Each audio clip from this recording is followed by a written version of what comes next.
Do you remember when two-tops, three-piece suits with a butterfly collar, or zip-up jumpsuits, or the start of disco dying? How about movies like Alien or Mad Max? Or maybe you came out to play with the Warriors. Or possibly you're playing the new Atari 400 or the new Texas Instruments Speak and Spell.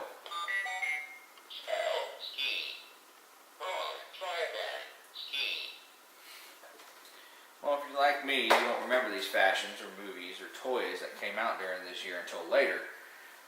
And if that's the case, then you were probably born on or after 1979. While some of us might not remember this year, you might not know that an important computer programming language still being used today was created. That programming language would be the C++ language. Now, it was used in a wide variety of computer programs, and I will be explaining to you a little bit of facts about C++. I'll explain what C++ is, who created it, and what it was used to create. So, what is C++? Well, it was originally called C with classes in 1979, which would later be named C++ in 1983.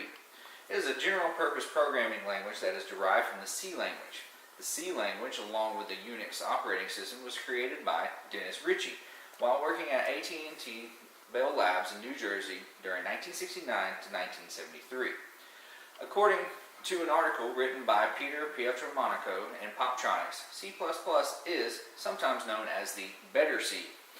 This is because C++ has better features and has added object-oriented capabilities, which allows abstraction techniques that are portable and manageable for mainstream projects, along with maintaining C language's flexibility and runtime efficiency. Now, to understand C++ language, it may help to read the book, Programming Principles and Practices Using C++ by the creator of the language. Which brings me to my next point. Who is the creator of C++? Well, it was designed and implemented by Danish-born computer scientist named Bjarne Stroustrup. Professor Stroustrup was working at AT&T Bell Labs when he created C with classes.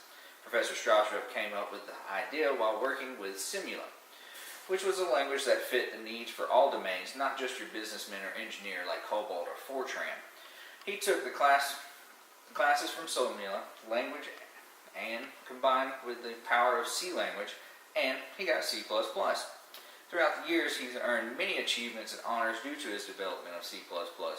Professor Stroustrup worked at AT&T Bell Labs until 2002, when he left to become a professor at Texas A&M's Computer Science Department, where he presently still works today.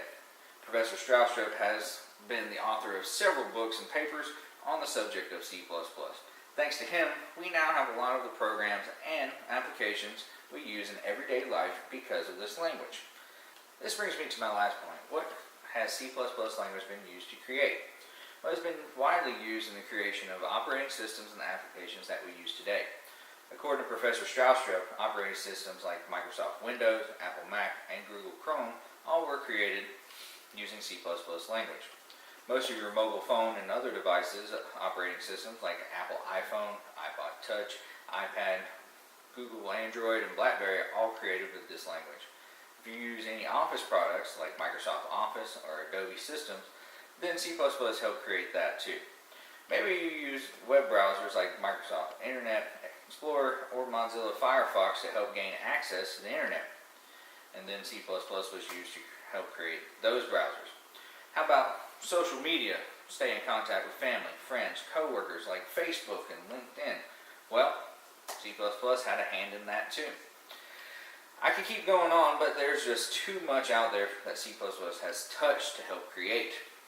So in conclusion, without this great programming language created by Bjarne Stroustrup, we would not have a lot of the operating systems, applications, or games on our computers and phones of today. C++ is a major contributor to all this and is a big contributor to most of today's programming language. Without it, where would we be now? My name is Clark Gomez, and this is why I like the C++ language.